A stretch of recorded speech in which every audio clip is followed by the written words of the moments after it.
नमस्कार दोस्तों, मैं हूं आपका दोस्त करणी सिंह धनखड़। दोस्तों, एक बड़ा खेला होने वाला है। देश में एक बहुत बड़ा खेला होने वाला है। आपको अंदर की खबर दे रहा हूं कि 17 जनवरी तक कोई बड़ा खेला इस देश में होने वाला है। और ये खेला राजनीतिक खेला होगा, बहुत बड़ा खेला। हो सकता है ये मोदी सरकार अल्पमत में भी आ जाए। आपको डिटेल में एक एक बात बताऊंगा और सारी जो अंदर की खबर हमारे पास सूत्रों से जो मिल रही है वो हम आपको शेयर करेंगे। लेकिन आप भी इस वीडियो को शेयर जरूर कर देना आगे, और कभी इसको चैनल को भी सब्सक्राइब कर लिया करो जिन दोस्तों ने नहीं किया। ये आपसे विनती है। मोदी सरकार के जाने के लिए, मोदी सरकार को की विदाई के लिए, मोदी सरकार को इस देश से भगाने के लिए एक A3 फार्मूला तैयार हो चुका है। A3 यानी 3 इसमें अहम कारक होंगे। 3A, जिसमें सबसे पहला अडानी,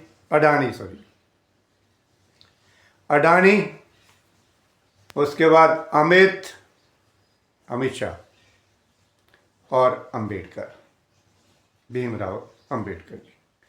ये 3A फार्मूला बिल्कुल रेडी है, सिर्फ इंप्लीमेंट होने की देरी है। और वो कभी भी हो सकता है।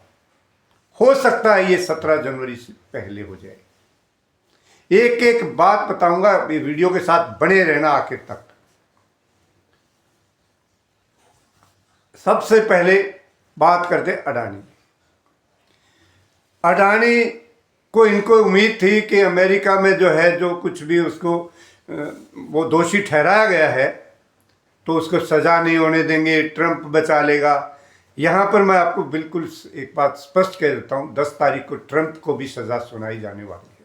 वो सज़ा छोटी होगी, बड़ी होगी, कुछ भी होगी, क्योंकि मामले में खुद ट्रंप भी दोषी ठहराया जा चुका है। सिर्फ सज़ा क्या होनी है वो 10 जनवरी को सुनाई जाएगी। यानी वहाँ की, अमेरिका की अदालतें ऐसी नहीं हैं जो यहाँ पर बैठे हैं कि मैं संसद में चला जाऊंगा, मैं उपराष्ट्रपति बन जाऊंगा। मैं यहाँ पर जो चीफ जस्टिस ऑफ इंडिया बैठे रहे हैं, वैसी अदालतें अमेरिका में नहीं हैं। वो राष्ट्रपति को भी सजा सुनाएंगे 10 जनवरी को। जो राष्ट्रपति खुद अपने को नहीं बचा सकता, वो इस अडानी को क्या बचाएगा। अडानी को सजा होनी तय है और अमेरिका को अडानी देना पड़ेगा। और उसको बचाने में जितनी ताकत मोदी जी लगा रहे हैं वो जग जाहिर है। अब वो कहते हैं तोते के अंदर राजा की जान है, तोते में। कहानियां हमने सुनी है इस तरह की पहले। तो मोदी जी की जान है अडानी में। सबसे बड़ा इनकी इनकम का सोर्स बंद होने वाला है अडानी। और अडानी, क्योंकि हो सकता है वहां मोटी पेनल्टी 4 गुना 5 गुना लगा दे, लेकिन उसके पास कुछ है नहीं इस टाइम देने का। सब कुछ बैंकों का है। अडानी जितना कर्जदार बड़ा इस देश में कोई नहीं है।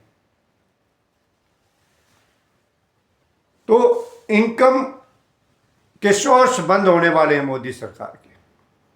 इन्होंने 30 राज्यों में करीब 217 बड़े 5 स्टार जो ये ऑफिस बनाए, अपने बीजेपी के जो दफ्तर, महलनुमा दफ्तर जो इन्होंने बनाए, वो इसी लूट का पैसा है। अडानी इस देश को लूट रहा है, अंबानी इस देश को लूट रहा है, और ये लुटवा रहा है। जो ये कह रहा था न खाऊंगा न खाने दूंगा, ये खा भी रहा है और खिला भी रहा है। तो ये एक सोर्स बंद होने वाला है। इस मामले को लेके इन्होंने, आरएसएस भी बहुत नाराज है, वो मैं आगे और जिक्र करूंगा, लेकिन यहां पर आरएसएस का थोड़ी सी नाराजगी मैं बताऊंगा कि जिस तरह से धारावी की जमीन के ऊपर अडानी को देने का जो इन्होंने साजिश रची है, धारावी की जमीन को, वहां के जो झुग्गियां हैं, वहां पर कई लाख लोग रहता है धारावी मुंबई में, उसको हटाने का जो और इसको देने का जो प्लान इन्होंने बनाया है, उसको लेकर आरएसएस नाराज है, उसको लेकर गडकरी जी नाराज हैं। तो ये एक वजह है, बड़ी वजह है कि अडानी, यानी पहला ए ये है, और दूसरा ए अमित शाह। अमित शाह इतना महत्वाकांक्षी है कि मोदी से भी फालतू है। वो चाहता है कि मोदी जी के 75 साल पूरे होने वाले, वो यहां से अब हट जाएं। मोदी जी प्रधानमंत्री अभी कुछ दिन के बाद बने रहेंगे, 17 सितंबर के बाद बने रहेंगे या नहीं बने रहेंगे, वो बाद का मामला है। हो सकता है ये खेला पहले ही हो जाए, 17 जनवरी तक ही हो जाएंगे। तो अमित शाह ने एक अंदर अंदर अपनी लॉबी खड़ी कर रखी है, वो भी कभी किसी भी समय जो है एक बड़ा खेल तमाशा वो भी कर सकते हैं अमित शाह। और इस अमित शाह को लेकर जिस तरह की अमित शाह की भाषा रही है, आरएसएस बहुत नाराज है। वैसे तो वो एक पूरी गुजरात लॉबी से आरएसएस नाराज है, और आरएसएस के मुखिया के जिस तरह के बयान आ रहे हैं कि अमित शाह का क्या है कि जिसका अगर किसी के घर में भी चला गया ना, मान लो आपसे भी मिलने चला गया, बुलाना मत कभी, वहां भी ये कहेंगे यहां पे मंदिर था पहले, उसको कोई मतलब नहीं है हिंदू था मुस्लिम हो, आप कौन हो। वो आपके घर के नीचे भी मंदिर का कब्जावा कर दें और आपका घर के गिरवाने के ऑर्डर हो जाए। इसलिए कभी अमित शाह को अपने घर मत बुलाना। इस कार्य प्रणाली को, अमित शाह की इस कार्य प्रणाली से आरएसएस बहुत नाराज है। आरएसएस चाहती है किसी भी तरीके से गुजरात लॉबी हटे, और गडकरी जैसा कोई आदमी, ठीक आदमी या कोई दूसरा, आरएसएस ये भी चाहती है कि इनका कोई पहले रहा है वो संजय शर्मा, क्या है वो, उसको भी वो चीफ बनाना चाहते हैं बीजेपी का। तो आरएसएस सख्त नाराज है, वो भी इनको।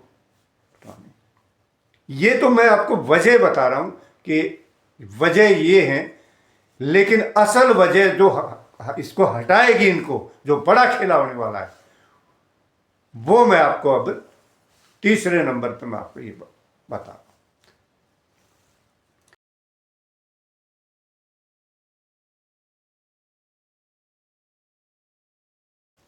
पहला ए अडानी, दूसरा ए अमित शाह, और तीसरा है अंबेडकर।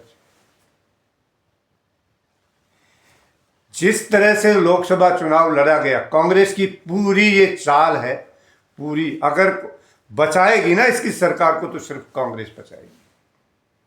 कांग्रेस जिस तरह का बिहेव कर रही है, इन्होंने संसद में फोटो लेके अंबेडकर जी के, ये वो खूब पूरा ड्रामा तमाशा इन्होंने किया। ये खेल वहीं से शुरू हो गया था कि हो सकता है हमारे बस का तो है नहीं, कांग्रेस के बस का नहीं है मोदी को हटाना। ये बिल्कुल तय बात है, चाहे ये 100 साल लड़ते रहे। इन्होंने क्या तरीका निकाला, अंबेडकर जी को आगे कर दो। अंबेडकर के बारे में जो कुछ चल रहा था वो तो था ही अपनी जगह पे, लेकिन आग में घी डाला अमित शाह ने। वही ए फिर आ गया। अमित शाह ने संसद के अंदर जिस तरह से अंबेडकर जी का अपमान किया, इस 17 जनवरी तक जाने के कारण यहां से शुरू होते हैं। चाहे एक और ए है, सब टाइटल में जोड़ सकते हैं आप उसको, आंध्रा। चंद्रबाबू नायडू की हालत खराब हुई पड़ी है इस समय आंध्रा के अंदर, क्योंकि सबसे ज्यादा दलित वोट है वहां पे, और वो वोटर खिसक गया है चंद्रबाबू नायडू से, हालत खराब है। उसको भी पता है कि मैं अमित शाह की सरकार में शामिल हूं, मैं अमित मोदी की सरकार में शामिल हूं, जो दादा भीमराव अंबेडकर जी, डॉक्टर भीमराव अंबेडकर जी का अपमान करते हैं। वहां से गड़बड़ है। इनके जो ये यूपी वाले, ये जो पटेल वटेल एक एक सांसद ले बैठे हैं, अनुप्रिया पटेल या दूसरे, वो लोग भी, उनको भी अखिलेश अपने सिस्टम में शामिल कर रहा है। बड़ी वजह है नीतीश कुमार, अपने पलटू बाबू। पलटू बाबू किसी भी समय पलटी मार सकते हैं अब, और ये तय भी हो चुका है। और ये तय हुआ था जिस दिन आरिफ मोहम्मद जी का शपथ ग्रहण समारोह था। जिन लोगों ने वो शपथ ग्रहण समारोह देखा था, अगर ध्यान से आप राजनीतिक हलचल को अगर नोट करते हो तो याद कीजिए, नीतीश बाबू ने, यानी नेता पक्ष ने नेता विपक्ष के जिस तरह से पीठ पर हाथ रखा था, जिस तरह से पीठ पर हाथ रखा नेता पक्ष ने नेता विपक्ष पर, यानी तेजस्वी यादव, वो प्रोटोकॉल के हिसाब से बिल्कुल भी सही नहीं था। ये प्रोटोकॉल नहीं है। प्रोटोकॉल, वो नेता वो भी है और नेता वो भी है, दोनों बराबर के नेता, एक पक्ष का नेता है तो एक विपक्ष का नेता है। वो जो मामला था पीठ पर हाथ रखने वाला, वो चाचा भतीजे का प्यार था, और आंखों आंखों में इशारे, अगर उस वीडियो को ध्यान से भी देखेंगे तो वो जो कहते ना, पहली नजर जिंदगी बदल सकती है। कभी प्यार की अगर पहली नजर आप पर भी पड़ी होगी, उसका हमारे पर भी पड़ी, तो प्यार की पहली नजर जिंदगी बदल सकती है। और यही प्यार की नजर जो नीतीश बाबू की तेजस्वी पर पड़ी है, वो इस देश की राजनीति बदलने वाली है। लालू यादव तो पहले ही ऑफर दे चुके हैं कि भैया हमारे पास फिर आ जाओ, आपका क्या है, आप तो पलटी मार, जब मर्जी आ जाओ, कोई दिक्कत नहीं है। दरवाजे खोल दिए लालू यादव जी ने कि आ जाओ, आपको प्रधानमंत्री बनना, प्रधानमंत्री बनो, आपको मुख्यमंत्री बन रहना है, अगली योजना मुख्यमंत्री बनो। अब नीतीश के भी समझ में आ गई है कि जिस तरह से वोट बैंक, बिहार वो राज्य है जिसमें हो सकता है इसके सबसे ज्यादा दलित और पिछड़े हों। मेरे पास आंकड़ा नहीं अभी इस टाइम के पूरे हर एक स्टेट का, लेकिन सबसे ज्यादा दलित और पिछड़ा और मुस्लिम ये बिहार में है। अगर इनको हटा दिया जाए, अखिलेश यादव वाले, अगर पीडीए की बात करें, अगर पीडीए को एक तरफ कर दें, तो नीतीश कुमार के बाबा जी का ठुल्लू बचता है, कुछ नहीं है। ये बात नीतीश कुमार को भी समझ में आ गई है कि बिहार का चुनाव आने वाला है, और जिस तरह से इनकी लोकसभा में बीजेपी ने सीटें घटा दी हैं, ये असेंबली में इसको बिल्कुल बर्बाद करेंगे, क्योंकि शिंदे साहब को कर दिया है। जैसे शिंदे वाला मामला उसके सामने पिक्चर आती है, नीतीश कुमार घबरा जाता है। अब ये 17 तारीख का क्या मामला है, ये मैं आपको बताता हूं। और ये इनकी आपस में बात हो चुकी है, और आज का अगर टीवी खोलोगे ना, तो नीतीश कुमार जी की ये स्टेटमेंट भी हैं, क्योंकि मीडिया ने उस दिन आरिफ मोहम्मद वाला जो बात हुआ वहां से पूछा था, नीतीश जी ये क्या मामला था, ट्वीट थपथपाने वाला नेता विपक्षी, तो नीतीश जी मुस्कुरा कर निकल गए थे। और ये नीतीश बाबू की फितरत नहीं है, आज तक की कभी भी किसी भी पत्रकार ने कुछ पूछा है तो नीतीश बाबू ने उसका जवाब जरूर दिया है। ये पहला वाकया है कि नीतीश बाबू मुस्कुराकर पत्रकार का के सवाल का जवाब दिए बिना निकल गए। ये बात उस दिन की है, लेकिन अभी तो नए ताजा जो हालात डेवलप हो रहे हैं उसमें आप टीवी खोल के देख लो। नीतीश बाबू कह रहे हैं कि मैं 2-3 बार गलती से पलटी मार गया था।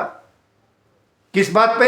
कि लालू यादव के पूछा है कि लालू यादव ने आपको न्योता दिया है, उसका जवाब नीतीश बाबू ने यह दिया है, ध्यान से सुनिएगा, कि मैं 2-3 बार जो है मैं पाला बदलना पड़ा, लेकिन अब हम मिलकर रहेंगे और मिलकर बिहार का विकास करेंगे।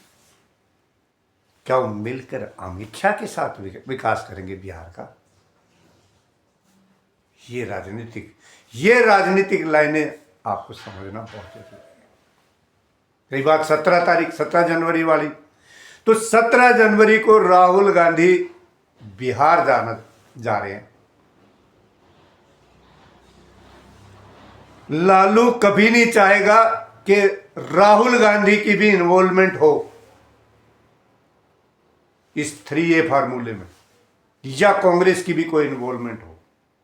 अगर हटाएंगे तो लालू ये चाहते हैं, नीतीश भी यही चाहेंगे कि हटाएंगे तो हम हटाएंगे, कांग्रेस के नेता को आने से पहले हटाएंगे। 17 जनवरी को राहुल गांधी बिहार जा रहे हैं और ये खेला उससे पहले हो सकता है। तो दोस्तों, मैं आप लोगों से अपने मन की बात यही शेयर करने के लिए आया था कि बड़ा खेला होने वाला है, कभी भी हो सकता है। और ये वीडियो को सेव कर लीजिएगा, शेयर कर दीजिएगा। 17 तारीख के बाद इस पर फिर बात करेंगे। जय हिंद। आज के लिए इतना ही काफ़ी। जय हिंद साथियों।